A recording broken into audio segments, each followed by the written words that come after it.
Hey, what's up, fellas? It's Sports Gaming Rosters here again. It's been a couple weeks since I've done one of these NBA mock drafts, NBA 2K22 create a player versions. Been busy with the Madden stuff, but I'm back with one.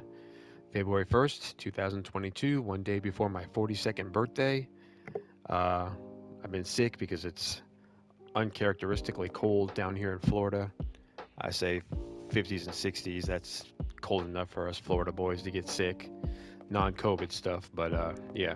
So excuse my voice in advance, but I'm gonna power through this and knock this out for you guys. So let's get started. The draft order was courtesy of tankathon.com. I ran a simulation to get the top four. The Kings got the first pick, and they go with Chet Holmgren from Gonzaga. So poor Chet Holmgren, he's doomed if Sacramento selects him, as the Kings can't do anything right. I got Holmgren and Jabari Smith in my tier one right now. I think they've separated themselves from Banchero and everybody else. Jabari Smith is probably the safer pick. He's younger, he's more consistent, he's got a better body. Holmgren's more upside, a superior shot blocker, can run the floor, can really handle the ball. I don't know. I go back and forth between the two. Right now, today, I feel like Holmgren is the pick for a Kings squad that really needs someone to knock it out of the park. Um, Holmgren's got the upside, and he's got the game that could get a couple people watching Kings basketball.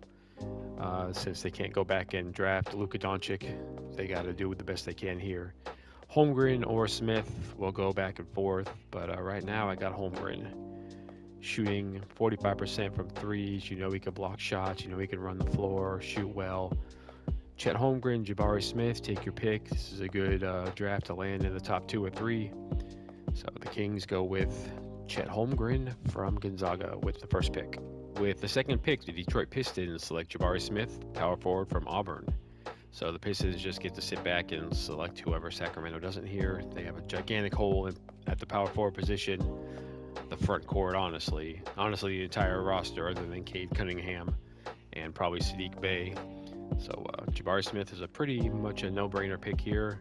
Smith probably had his worst offensive game of the season in a very tight win against Missouri, but even then he had 2 blocks and 10 rebounds, showing that he can definitely be productive even if his shot's not falling. Um, 40% three-pointer, 81% from the free throw line, which is amazing for a 6'10 guy. A lot of people co- compare him to like a Michael Porter on offense. I don't really see it. I see more of like a Miami Heat version of Chris Bosh, if you remember that. Uh, Great three-point shooter, great length, can run the floor, handle the ball, a good defender. I think he's a very safe pick, and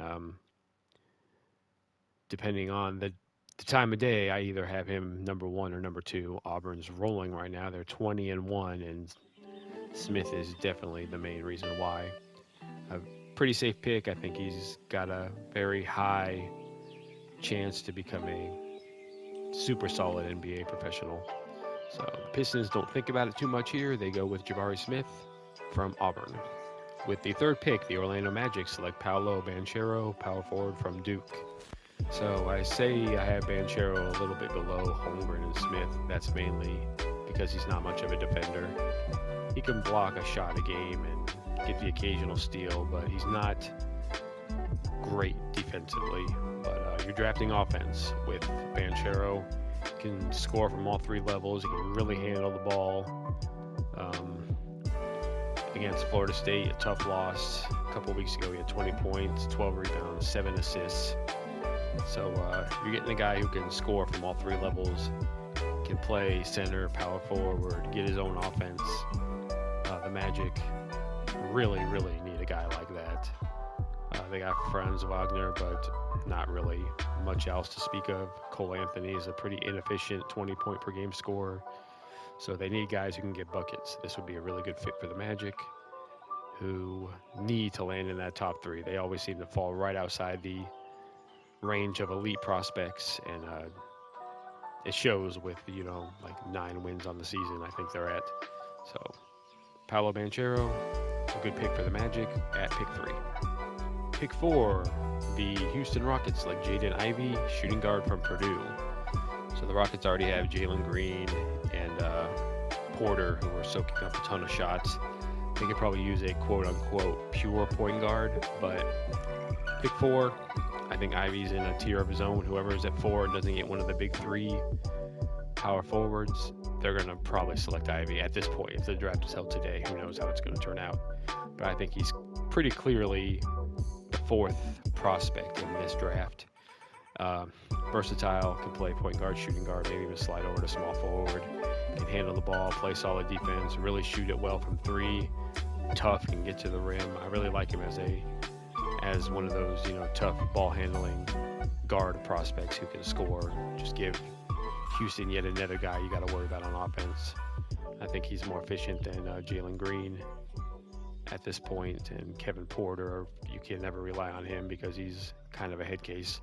So the Rockets, who are in the very beginning stages of a big rebuild, just draft the best player available. That's Jaden Ivey from Purdue. Pick 5, the Oklahoma City Thunder select Jalen Duren, center from Memphis.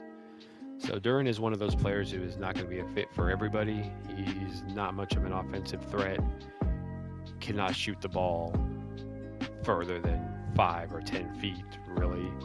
Gets his offense on putbacks and rebounds and lobs and hustle points, things like that. But a good shot blocker, good rebounder, very tough.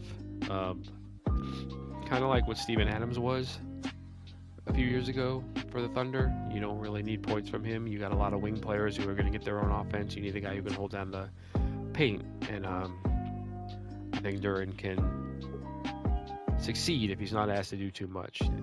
Pick 5, you probably want a guy who can do a little more, but I think he's in tier 3 with a bunch of other players. So, he can go anywhere from 5 to 11 or 12, doesn't really matter. He's a good fit for the Thunder and what they're trying to do. They need big men, they need strength, they need toughness, they need rebounding. So if Duren just focuses on that and maybe works on his shot a little bit so he's not a complete liability on offense, I think he can have a long career as a starting center, even in today's wide open NBA where everybody needs to shoot, I guess. So pick 5, the Thunder select Jalen Duren from Memphis. With pick 6, the New Orleans Pelicans select Johnny Davis, shooting guard from Wisconsin. Theoretically, the Pelicans are set in the front court with Valanciunas, Zion Williamson, and Brandon Ingram. Who knows what's going on with Williamson? It's quite unfortunate because that's a pretty good front court trio if they can stay healthy. They need guards badly. The guys they have are kind of rotational pieces. I wouldn't consider anybody a legit starter. Johnny Davis, this guy can knock down threes at a high clip. A very good rebounder. He had a game a couple days ago against Minnesota, 16 points and 15 boards. So he's tougher than he looks, I guess you could say. But you're getting a guy who can knock down threes at a high clip and play good defense, that 3-and-D wing player that everybody wants. I think he can step right in and be a starting shooting guard pretty quickly in the NBA. Definite top 10 pick, especially for a team with backcourt issues like the Pelicans. So pick 6, New Orleans selects Johnny Davis from Wisconsin. With pick 7, the Indiana Pacers select A.J. Griffin, forward from Duke. So like I said plenty of times before, he was pretty much a bench warmer to start things out, but has really stepped it up lately for Duke. They're giving him minutes now in the 20s and even in the 30s. He had a big time game against Louisville the other day. 22 points, 100% from three-point land, a couple steals. He's not really doing much on the defensive end, but I think he's got potential to be a strong defender. But he's really knocking down his shots and he's really scoring pretty well. And there's a lot of potential here. The numbers, 9 points per game, 3.5 boards. They don't jump out at you. They don't scream top 10 pick, but he's on a loaded Duke team. And, like I said, tier 3, there's a lot of players lumped in this position. So it's whatever scouts look for. Different teams are going to want different guys, obviously. But I think Griffin's a definite pick in the 6 to 11, 12 range. thanks to his potential, his youth, and his strength. So the Pacers, who really should just tear down and rebuild, need pretty much everything, and they go with A.J. Griffin from Duke here. With the 8th pick, the San Antonio Spurs select Keegan Murray, power forward from Iowa. The Spurs have a lot of good guards. Obviously, DeJounte Murray is a stud and should be an all-star. He might not be because the Spurs' record is so bad. They got Derek White. They got a few other guys. They don't really have much in the front court to speak of. Probably should have selected a big man instead of Joshua Primo last year, but we'll move on from that. They can rectify that mistake with Keegan Murray here. Not the most athletic and not the most talented player in this class, but probably the most productive.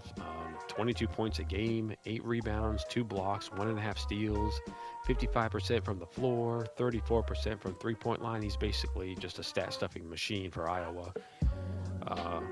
At some point, you got to look at that production and say, okay, he's not the fastest, not the biggest, not the most athletic, but he's just a producer. And if you're picking, after the first few picks and you need a big man who can do a lot of things, Murray's a good fit. The Spurs don't have much in the front court, like I said, and I think Murray could get quite a few minutes right away, and I think he's a really good prospect. We'll see how he fares in the NBA, where it's all about athleticism, apparently. So, pick 8, the Spurs go with Keegan Murray from Iowa. With the 9th pick, the Portland Trailblazers select Benedict Mathurin, wing player from Arizona. So Mathurin is a definite scorer. Can slash, get to the basket. He can also shoot jumpers after the three-point land. Struggled a bit with efficiency the past few games as the Pac-12 schedule is really ramped up, but it's a guy who can score. He can score in a variety of ways, and that's valuable in the NBA. He doesn't do a lot else other than scoring, but the Trailblazers pick 9, a team in transition, a team who needs wing players. I think it's a good fit right here. So Mathurin, who I've had as high as number 5, I think he fits more in the 8 to 12 range. But like I said, this is a tier full of a ton of players, so they'll fluctuate quite a bit depending on who's available. So with pick 9, the Trailblazers go with Benedict Mathurin, Arizona. So with the 10th pick, the Washington Wizards select Ty Washington Jr., point guard from Kentucky. So remember when the Wizards were at the top of the East? That didn't last very long. They're back to being the Washington Wizards now, and they need a little bit of everything. Ty Washington has had a very, very good season for Kentucky. The rare freshman who's actually producing for that ball club. He's coming off a few stinkers. He had a 28-point game against Tennessee a couple weeks ago, but has followed that up with an 8-point, 4-point, and 2-point performances. Auburn, he was just totally shut down. But that's freshman for you. I mean, you play against Texas A&M, you play against Kentucky. Those are good teams. Well, Texas A&M isn't, but Kentucky is. What you like about him is even if his shot isn't going in, he's struggling offensively. He can really take care of the ball. He had a 17-assist game a few weeks ago. He can pick up the steals. He's got a couple three-steal games. He's got a good assist-to-turnover ratio.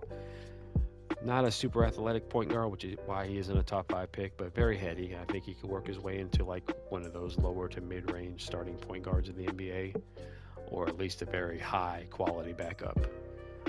Washington needs everything. Spencer Dinwiddie's already complaining his way out of another team. He's got a long history of doing that. So we'll see how it goes in Washington, a team that you thought turned the corner, but not anymore. So pick 10, they go with Ty Washington Jr. from Kentucky. With the 11th pick, the Memphis Grizzlies is picked from the Lakers. The Lakers are the 11th worst team in the NBA right now. Imagine that. They go with Patrick Baldwin Jr., small forward from Milwaukee. So I've gone on and on about how he's really struggling for Milwaukee, and he should have went to Duke. He should have done this and that, but it is what it is. The talent's still there. He's a good shooter.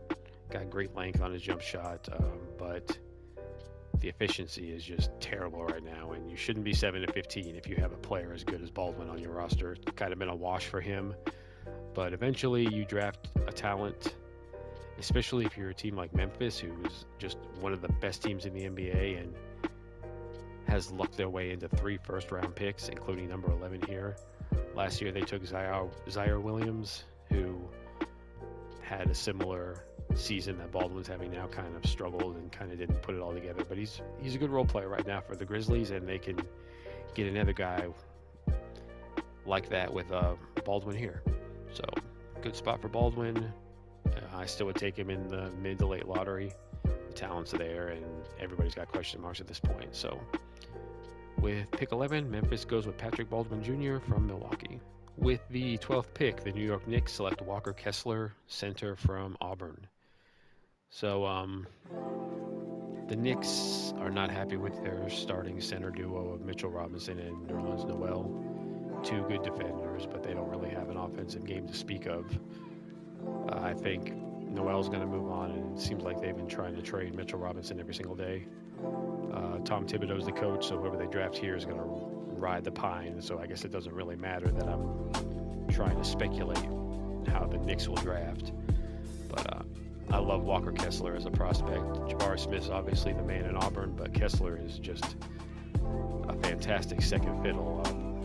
He's really stepped up as a scorer, can knock down the occasional 3-point shot. Not really a threat out there, but he's got the ability to become better. But what you're getting is a guy who can score in the post and can really block shots. 4 blocks a game. He had a triple-double earlier with points, rebounds, and blocks. So doesn't turn over the ball, can really clog the lane and block. A good athlete and an emerging scorer. I think that's definitely a starting center in the NBA in the future. So the Knicks go with Walker Kessler from Auburn with the 12th pick. With the 13th pick, the Atlanta Hawks select Jaden Hardy, shooting guard from the G League. So we know about Hardy. Top 5 recruit, chose to go to the G League, has really struggled with efficiency. Everybody on the Ignite is just looking to get their own shots and improve their own draft stock, and Hardy kind of had a rough going, but he played a lot of minutes. He's got the ability to be a good scorer, a good combo guard. I think he can be a starting shooting guard in the NBA. You really don't like to have a Trae Young, Jaden Hardy backcourt defensively for the Hawks, but they usually just draft the best talent available, and I think that's Hardy here. The talent hasn't gone away, just needs to be coached up and get into an NBA infrastructure, and I think he'll be decent enough. So pick 13, Atlanta goes with Jaden Hardy from the G League. With the 14th pick, the Boston Celtics select Dyson Daniels, who is also playing in the G League. He is from Australia. So a good scorer, slasher, a good ball handler, has the potential to be a very good defender. Not much of a shooter, which is why he's still available here. The Celtics, I don't know, their roster is kind of a mess. They got their 2 stars, and they got a couple of role players, and a lot of draft picks that haven't really panned out. Daniels can play 3 positions for them, and he could develop into a decent starter, which is all you're looking for in the middle of the first round. So the Celtics go with Dyson Daniels from Australia. With the 15th pick, the Oklahoma City Thunder select Kendall Brown, small forward from Baylor. So I had Brown as high as number 5 in my mock. He was kind of a complimentary piece for a Baylor team that was really rolling. Well, Baylor's not rolling anymore, and he's still a complimentary piece. He's playing 30 minutes a game, but really is not doing much other than hitting a couple jump shots and some free throws. For a supposed 3-point shooter, he's made 1 3-pointer since December. He doesn't really shoot him that much. He's only got a couple on the season. He's just kind of a guy who's just there. I mean, the talent's there to be a tall, shooting, athletic small forward, but eventually, you got to do something with your minutes, and he's kind of just blending into the background. He's still shooting 64%, a good rebounder, a good ball handler, can play defense, but you want a guy who's a little more assertive if you're going to take him in the lottery, which is why I've dropped him back down to 15 here. If he can show up, this is kind of probably a guy who needs to stay 1 more year when the Baylor veterans move on and really take charge next year. But I don't know, for For a freshman who was a top 20 recruit playing as many minutes as he is on a good team, those are the guys who will declare. So we'll see how it goes for Kendall Brown, who I have at 15. For the Thunder, who are just still collecting assets, especially small forward and front court assets. So pick 15, Thunder go with Kendall Brown. Pick 16, the Minnesota Timberwolves go with Nikola Jovic from Serbia. I had Jovic going to the Timberwolves seemingly every mock. Another guy who's compared to like a Michael Porter. I think if you're tall and you can shoot the ball and you're a terrible defender, you're compared to Michael Porter Jr., which is lazy and unfair. But I mean, in the case of Jovic, it's true. He's not a defender whatsoever, but he's got good athleticism, good height. Pick 16 here, you're drafting a stretch four who can really shoot the ball. And I mean, that's all he's going to do, at least at first. But the Timberwolves need front court scoring. They need guys who can complement Anthony Edwards and Karl Anthony Towns, who have the ball in their hand pretty much the entire game. And I think Jovic can be a good stretch four shooter with hopefully the potential to work on his defense. We'll see. But you're getting shooting with Jovic, who goes to Minnesota with pick 16. With pick 17, the Toronto Raptors go with Mark Williams, center from Duke. Williams has had quite a few flashy bright spots this year for Duke. It's hard for a big man, underclassman, to really shine offensively, especially when you have so many other scorers and ball handlers and black holes on offense like Duke has. But Williams really has made the most of his opportunities. He can run the floor, block shots, rebound, and a good scorer when given an opportunity. I think he's the type of guy who can definitely work his way into a starting center for quite a while in the NBA. The Raptors don't really have that right now, unless you consider Chris Boucher one of those, which I don't think Raptor fans do. So this is a good spot for him. Good opportunity with Toronto, who definitely has the front court minutes to spare. So Mark Williams goes to Toronto with pick 17. With the 18th pick, the Charlotte Hornets select Terry Eason, power forward from LSU. Eason is a PER lover's dream, does a little bit of everything. A good defender, a good rebounder, a good shooter, efficient scorer. LSU has lost 4 of the past 5 games, but that's definitely not Eason's fault. They lost Alabama, but he had a 26-point, 10 rebound, 2 block, 2 steal, double-double. He's quite a good scorer and can knock down jump shots when needs to, can play in the post. The Hornets don't really have much in the front court. They would probably like a true center, as much of a true center as you have in today's NBA, but pick 18, they go with what they have, and I think Terry Eason could work his way into a decent starter, or at least a top-end backup in the NBA. So he goes to Charlotte with pick 18. With the 19th pick, the Dallas Mavericks select Kennedy Chandler, point guard from Tennessee. I think Dallas is going to lose Jalen Brunson. I think Brunson's really going to get paid this offseason. He's one of the better young free agents available. So they need point guard depth. Doncic is probably their de facto point guard, but you know how it goes. Kennedy Chandler, if he was bigger, he'd be a higher pick. If he was a better athlete, he'd be a higher pick. But he's a very good ball handler. Good assist-to-turnover ratio, though he does turn the ball over more than you would like. Has really struggled with his offense recently. Somehow played 30 minutes and did not have a single assist against Texas. But you're getting a guy who can handle the ball, especially from the second unit, can play pretty good defense, and knock down enough shots to keep defenses honest.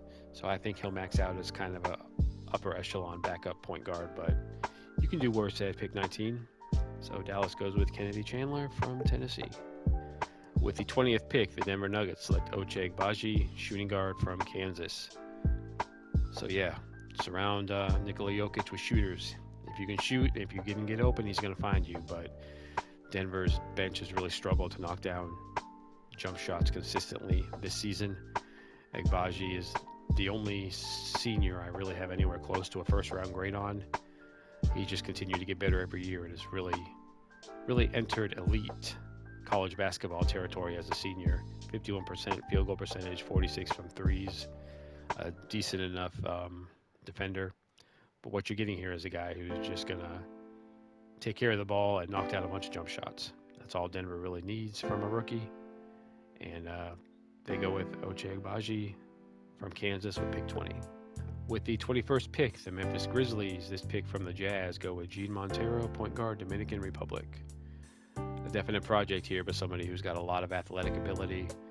Will definitely need to be coached, and that all that energy needs to be harnessed into something productive. But the Grizzlies, who are rolling right now with the third best record in the NBA and 3 first-round picks, this is a luxury for a team that's very deep and doesn't really have any use for 3 rookies. So Montero, just there's a lottery ticket, develop in the G League and see what you get in the future. So Grizzlies go with Gene Montero, pick 21. With the 22nd pick, Houston Rockets, this pick from Brooklyn, goes with Christian Koloko, big man from Arizona. So I've had him hanging out at the very end of the first round for a couple months now, but he just keeps on producing, keeps on showing that those first 2 years as a bench player have paid off, and he's just a consistent stud now, to put it honestly. He's got a win against Arizona, 12 points, 13 rebounds, 5 blocks, 3 steals, 3 assists. So that's the kind of production that you can get from this guy. Even though he's a junior, he's still a project, but it's time I move him up, because he's just produced big time like that all season. NBA teams are always looking for guys who can really run the floor, guys who can block shots and rebound. He doesn't shoot threes, but everything else is money. So for a big man role player, the Rockets need a few of those. I think Koloko is a good pick. So they go with him, pick 22. With the 23rd pick, the Milwaukee Bucks go with MarJon Beauchamp, wing player playing in the G League. A guy who's really used the G League, the Ignite, to his advantage. Kind of was a unheard of prospect to a legitimate first round pick now. Not a shooter, really, but kind of like a homeless man, very homeless man. DeMar DeRozan, good ball handler, can really attack the basket, a good defender, type of guy who won't really hurt you off the bench. The Bucks don't really have much bench-wise, and I think he can quickly work his way into one of the first players off the second unit for the Bucks. So they go with MarJon Beauchamp, pick 23. With the 24th pick, the Cleveland Cavaliers select J.D. Davison, point guard from Alabama. So Davison's not a big-time scorer or really a three-point shooter. What you get is a guy who's got good size, very tough, can get to the basket, and is a good ball handler and rebounder.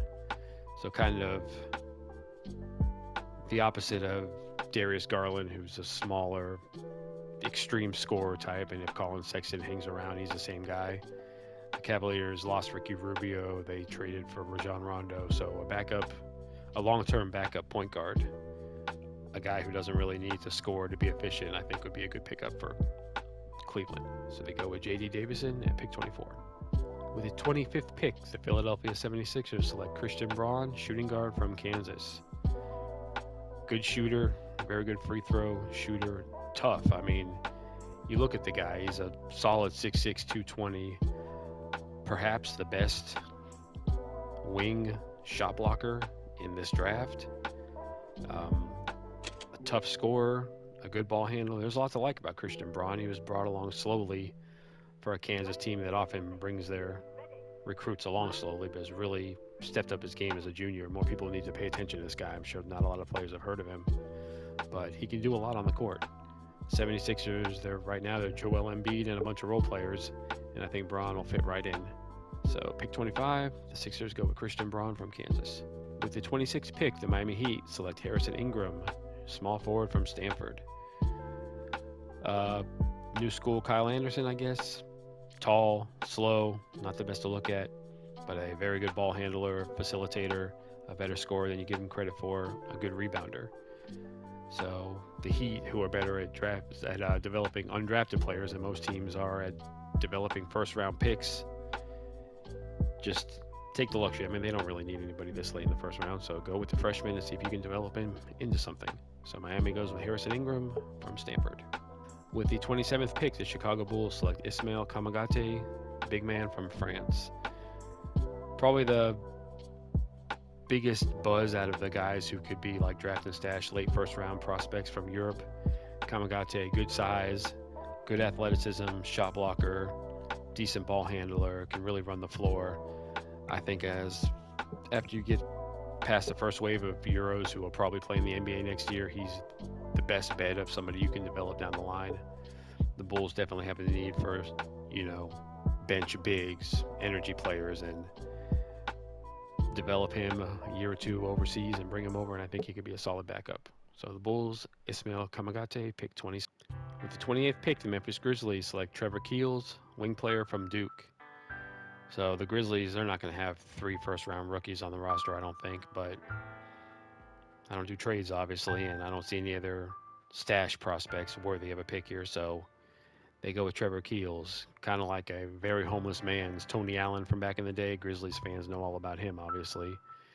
A good ball handler, could be a de facto point guard, a tough player, not really much of a scorer. His efficiency is definitely not there right now, but you're getting a scrappy guy. He's got a win or a game the other week against North Carolina State, 12 points, 9 assists, 5 rebounds, 5 steals. So obviously that's the high end of what you're going to get from him, but I really like him as one of those role player types who doesn't need a score to be effective. So Grizzlies pick 28, Trevor Keels from Duke. With the 29th pick, the Golden State Warriors select Armando Bacot, power forward, North Carolina. So you know what you're getting from Bacot. You're getting a double-double machine, especially rebounding. He's just 12 rebounds a game, routinely hits 15 or more. He doesn't shoot threes. He's a good scorer from 5 feet from the basket. Can block a decent amount of shots. His win against North Carolina State a couple days ago, 18 points, 13 rebounds, 6 blocks. So you're getting a guy who can really do dirty work down low. The Warriors can't really rely on James Wiseman at this point.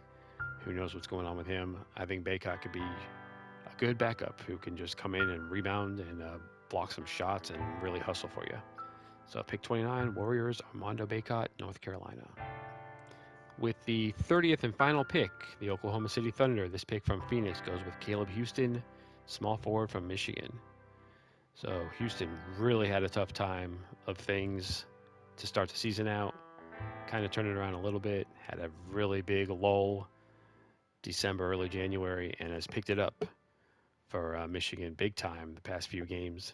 16 points, 19 points, 18 points, 11 points in his past 4, knocking down the three-pointer with much more consistency, scoring all around with much more consistency. Finally has that field goal percentage up over 41%.